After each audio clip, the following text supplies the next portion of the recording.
Dear students, NMDK paper 2024 MCQs number 119 and 120.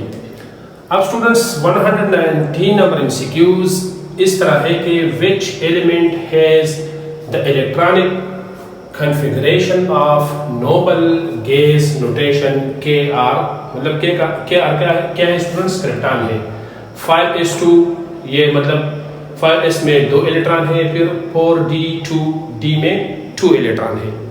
अब students ये MCQs भी first second chapter chemical atomic structure उसी exercise का हूबहू MCQs है स्टूडेंट्स, ठीक है।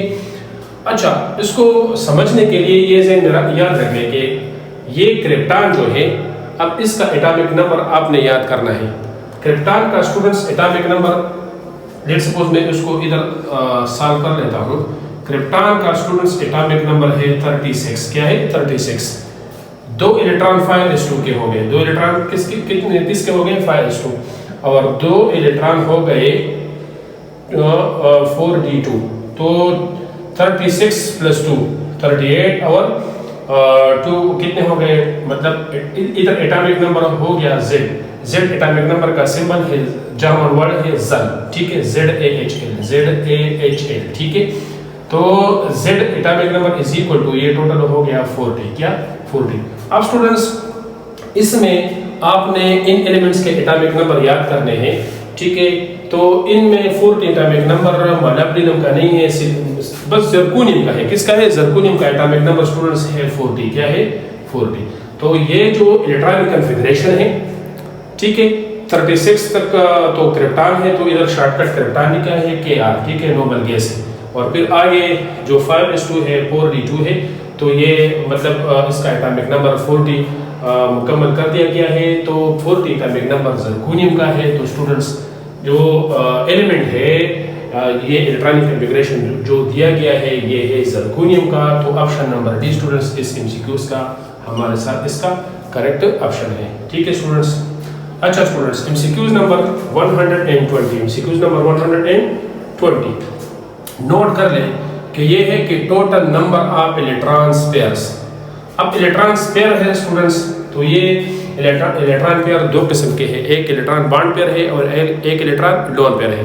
तो चाहे जो भी इलेक्ट्रॉन पेयर हो इसमें आप इसको इंक्लूड कर सकते हैं कि मतलब the number of electron pairs present in the valence shell of central atom. MCQs को कंफ्यूज करने के लिए इधर डायरेक्ट उस एलिमेंट का नाम नहीं दिया गया है, सिर्फ लिखा है सेंट्रल एटम। In water. अब स्टूडेंट्स वाटर का फार्मूला तो हर किसी को आता है, ये है H2O, ठीक है। इसमें सेंट्रल एटम जो है ये ऑक्सीजन है। क्या है? ऑक्सीजन है, क्योंकि इसके साथ 2 हाइड्रोजन अटैच है, तो ऑटोमेटिकली सेंट्रल एटम क्या है? ऑक्सीजन है।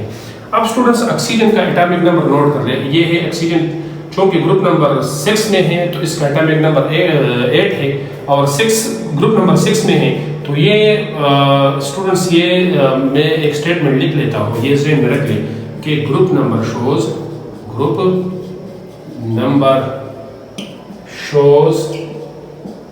The total number of valential electron, the total number of valence shell electron. इसका मतलब ये है स्टूडेंट्स कि जो ग्रुप नंबर होगा वो हमें बता देगा कि इसके आखिरी शेल में कितने इलेक्ट्रॉन है। फॉर एग्जांपल अगर ग्रुप नंबर 1 है तो आखिरी शेल में 1 इलेक्ट्रॉन होगा, ग्रुप नंबर 2 है तो आखिरी शेल में 2 इलेक्ट्रॉन है। अब स्टूडेंट्स ऑक्सीजन जो है ये ग्रुप नंबर 6 में मौजूद है। मैं वैसे एक स्कीमेटिक डायग्राम पीरियोडिक टेबल का ड्रा कर लेता हूँ आप लोगों के सामने, ठीक है। ये पीरियोडिक टेबल का एक वैसा डायग्राम है। ये ग्रुप नंबर 6 हुआ, ये क्या है? Group number 6। इसका टॉप मेंबर क्या है? ऑक्सीजन है। तो एटॉमिक नंबर क्या है? 8 है। अब चूंकि ये ग्रुप नंबर 6 में है तो ऑटोमेटिकली स्टूडेंट्स ये ज़हन में रख लें कि ये इसके आखिरी शेल में कितने इलेक्ट्रॉन होंगे? 6 होंगे। लेट्स सपोज मैं इधर लिख लेता हूँ ऑक्सीजन पहले अकॉर्डिंग टू 2n² पहले शेल में 2 इलेक्ट्रॉन है। बाकी कितने बच गए स्टूडेंट्स? 8 में से 2 के शेल में, तो बाकी जो है टोटल मतलब 6 इलेक्ट्रॉन हो गए। कितने? 6 इलेक्ट्रॉन। अब हाइड्रोजन चूंकि ग्रुप नंबर 1 में है, इधर टॉप मोस्ट मेंबर है, ठीक है। अब इसका एटॉमिक नंबर 1 है, तो ऑटोमेटिकली इसके आखिरी शेल में कितने इलेक्ट्रॉन है स्टूडेंट्स? अगर मैं इसको इधर ही ड्रा कर लो, ठीक है। ये हाइड्रोजन है तो इसके आखिर में कितने हैं, 1 इलेक्ट्रॉन है। अब अकॉर्डिंग टू डुप्लेट रूल, मतलब रूल्स ऑफ 2 के आखिर में 2 इलेक्ट्रॉन होंगे, या ऑक्टेट रूल के आखिर में 8 इलेक्ट्रॉन होंगे। तो एक हाइड्रोजन इसके साथ अटैच होगा, ये ठीक है, ये हाइड्रोजन है, ये इलेक्ट्रॉन पेयर इसका इलेक्ट्रॉन है, ठीक है। और दूसरा हाइड्रोजन इसके साथ अटैच होगा, ये हाइड्रोजन है और ये इसका इलेक्ट्रॉन है, ये ऑक्सीजन है, ये क्या है, ऑक्सीजन है, ठीक है, ऑक्सीजन है।